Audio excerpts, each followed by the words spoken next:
Wind blast survival, how to cross a bridge with a 30-mile-per-hour crosswind without falling over.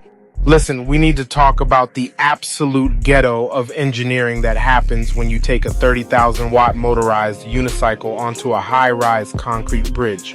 You think you are the king of the future because you have got red aluminum pedals and a helmet that looks like a space ranger, but the second that coastal crosswind hits you from the side, all that dignity evaporates.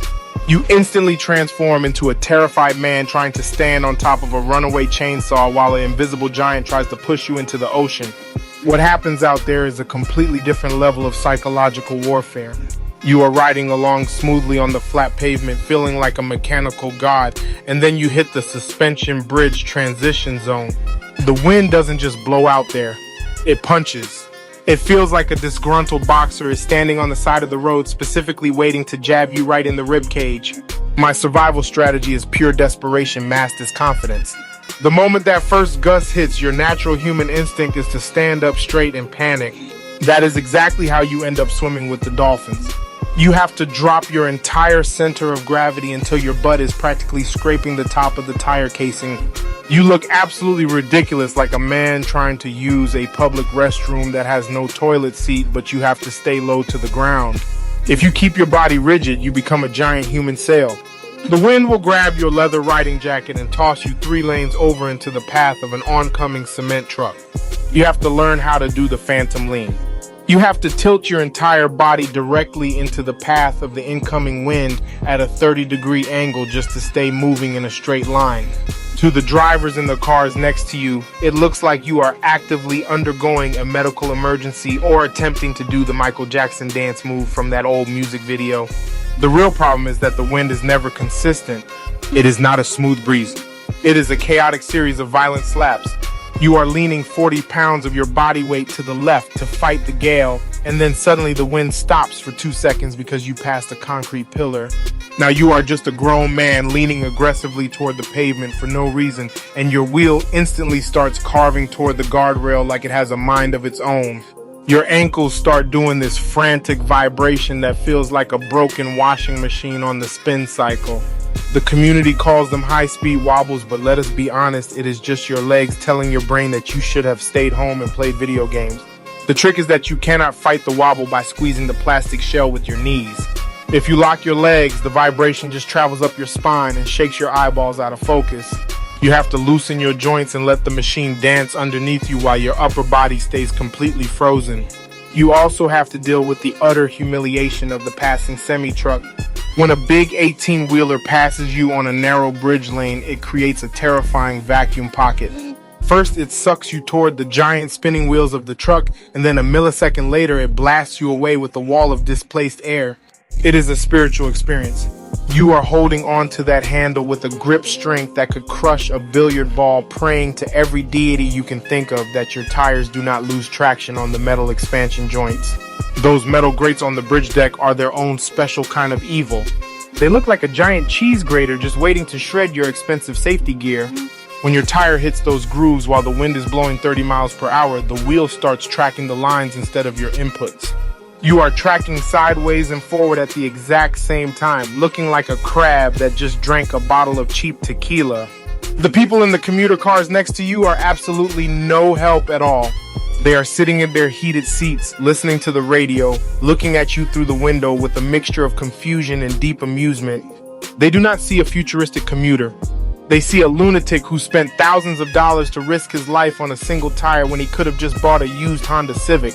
You cannot even look back at them because if you take your eyes off the horizon for one single fraction of a second, the wind will seize that opportunity to deposit you into the bay.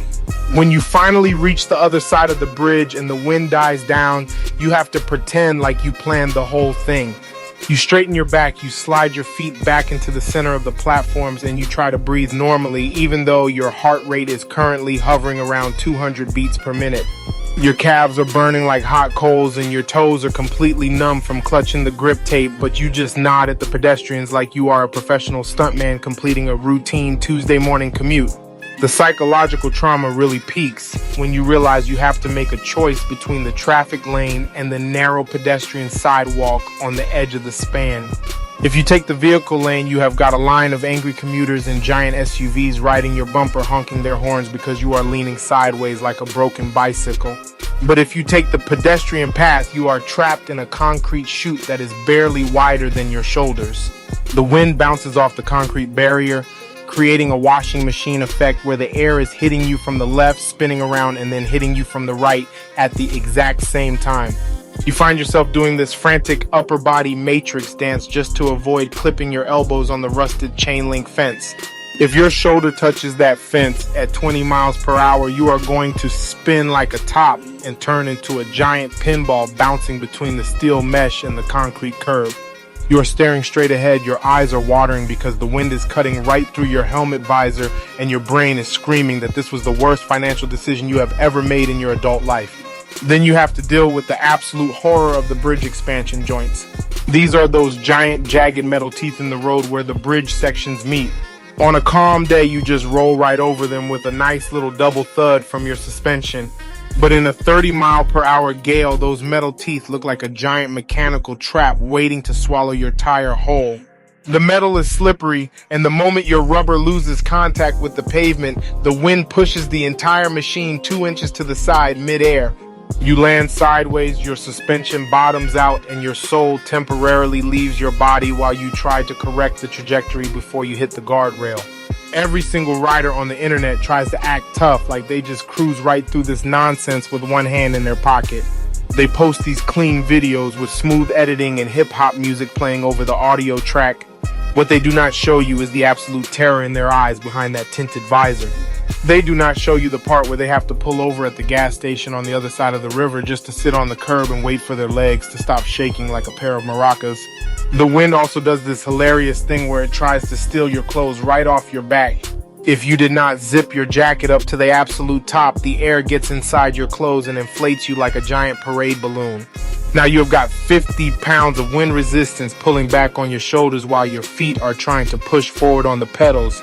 You look like a flying squirrel that got caught in a hurricane, completely helpless, praying that the zipper holds together so you do not get strangled by your own hoodie. You start thinking about the physics of the whole situation and it just makes the panic worse.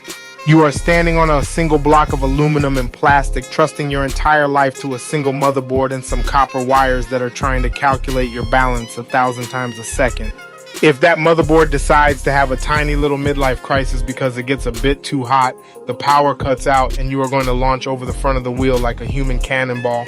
Add a 30-mile-per-hour crosswind to that scenario, and you are not just falling, you are getting aerodynamic lift.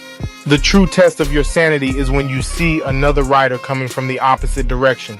You are both out there fighting for your lives, leaning into the gale like two guys trying to walk up a giant sand dune in a desert storm.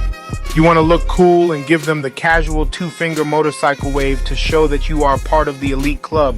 But you know deep down that if you take even one finger off that handle to wave, the wind will instantly grab your hand and spin you around like a weather vane.